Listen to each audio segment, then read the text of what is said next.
কেউ কথা রাখেনি। ৩৩ বছর কাটলো, কেউ কথা রাখেনি। মামাবাড়ির মাঝি নাদের আলী বলেছিল, বড় হও দাদা ঠাকুর, তোমাকে ৩ প্রহরের বিল দেখাতে নিয়ে যাব। নাদের আলী, আমি আর কত বড় হব? দেখতে দেখতে আমার মাথায় ঘরের ছাদ ফুঁড়ে আকাশ স্পর্শ করলে তবেই তুমি আমাকে ৩ প্রহরের বিল পক্ষ থেকে তাকে আমরা বরণ করে নিচ্ছি।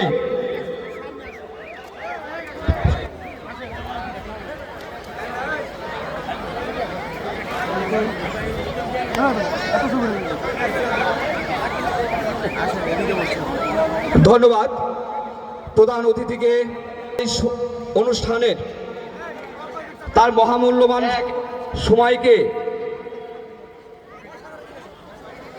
একটু পাশ কাটিয়ে দেওয়ার জন্য এবং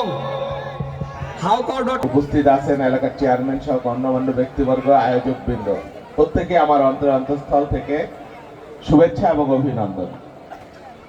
আমাদের এই চরভদ্রের মানুষ, হাজীগঞ্জের মানুষ সবসময় শান্তিপ্রিয়, সব সময় তারা এই কৃষ্টি, কালচার, উৎসব, গান, এই সব কিছুর তারা অনুরক্ত ভক্ত। এই রাতের বেলায় না হলে এত মানুষ এখানে, আলহামদুলিল্লাহ ভালো লাগছে, খুবই ভালো লাগছে। আমি আমার আরো আগে একবার কথা ছিল ফরিদপুরে ডিসি অফিসে একটা গুরুত্বপূর্ণ মিটিং এর কারণে আমার দেরি হয়েছে, সেই জন্য আমি ক্ষমা প্রার্থী।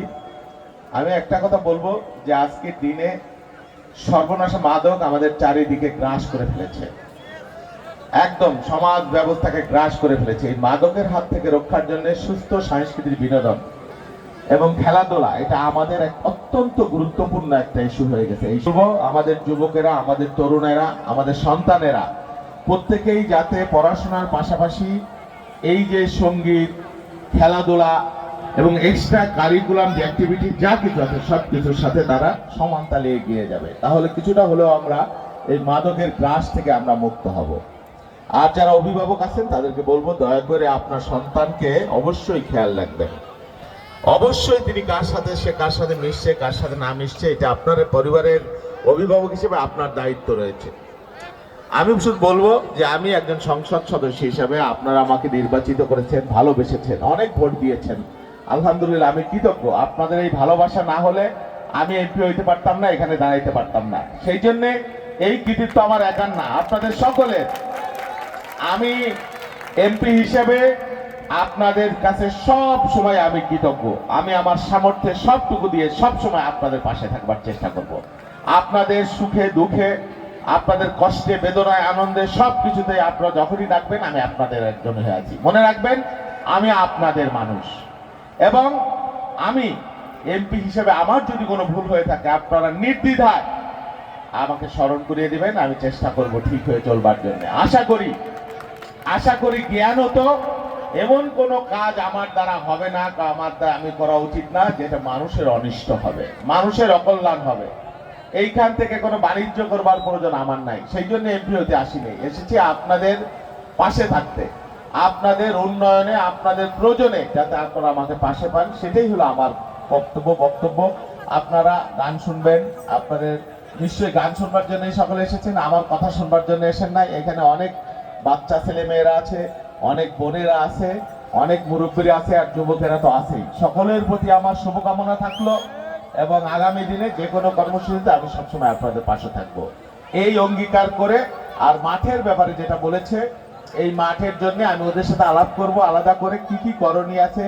আর এই কুঠি সরানো তো কঠিন কোনো কাজ না, এটা পল্লী বিদ্যুতের যদি হয়ে থাকে তোমরা আমার সাথে যোগাযোগ করে এটা আমি সরানোর ব্যবস্থা করে দেবো ইনশাল্লাহ। এটা এমন কোনো কঠিন কাজ না। আমাদের ছেলেরা খেলবে, হাসবে, গাইবে, হ্যাঁ, উচ্ছল তারুণ্যের মাতোয়ারা হবে, কিন্তু মাদককে আমরা না বলবো, অবশ্যই না বলবো। মাদক পরিবারকে ধ্বংস করে, মাদক সেবনকারীকে ধ্বংস করে। যারা মাদকের ব্যবসা করে আমাদেরকে খবর দিবেন, শেকড় তুলে আনতে ফেলতে হবে। আমাদের দেশকে বাঁচাইতে হলে, সমাজকে বাঁচাইতে হবে। তো আপনারা সবাই ভালো থাকেন, গান উপভোগ করেন, এবং এই রাতটা আমাদের একটা সুন্দর রাত হিসেবে থাকুক। সকলকে ধন্যবাদ। আসসালামু আলাইকুম। কবিতা পড়ার চেষ্টা করি, হ্যাঁ, আমি গান গাইতে পারি না, আমি গান শুনি না, অসুবিধা নেই। আমি কিন্তু গানের একজন অনুরক্ত শ্রোতা, ছোটবেলা থেকে গান শুনেছি, গ্রামে বড় হয়েছি। সেই লালন সাহি থেকে শুরু করে রবীন্দ্রনাথ, নজরুল, জসীমউদ্দিনের গান আধুনিক গান, আব্বাস সিদ্দিনের গান, এগুলো শুনতাম। আমি শুনতে পারি সারাক্ষণই, কিন্তু আমি গাইতে পারি না। গানের একজন ভক্ত পাঠক। আমি একটু কবিতা পড়ে, যেহেতু ওরা বলেই ফেলছে, একটু কবিতা পড়ে আমি শুনাইতে পারি। সুনীল গঙ্গোপাধ্যায়ের কবিতাটা একটু পড়বার চেষ্টা করি, একটু খানিকটা অংশ। কেউ কথা রাখেনি, ৩৩ বছর কাটলো, কেউ কথা রাখেনি। মামাবাড়ির মাঝি নাদের আলী বলেছিল, বড় হও দাদা ঠাকুর, তোমাকে ৩ প্রহরের বিল দেখাতে নিয়ে যাব। নাদের আলী, আমি আর কত বড় হব? দেখতে দেখতে আমার মাথা ওই ঘরের ছাদ ফুঁড়ে আকাশ স্পর্শ করলে তবেই তুমি আমাকে ৩ প্রহরের বিল দেখাবে? একটাও রয়্যাল গুলে কিনতে পারিনি কখনো। আমি দুঃখিত, আমি ভুলে গেছি, আর বলতে পারবো না। থ্যাংক ইউ, সবাইকে ধন্যবাদ।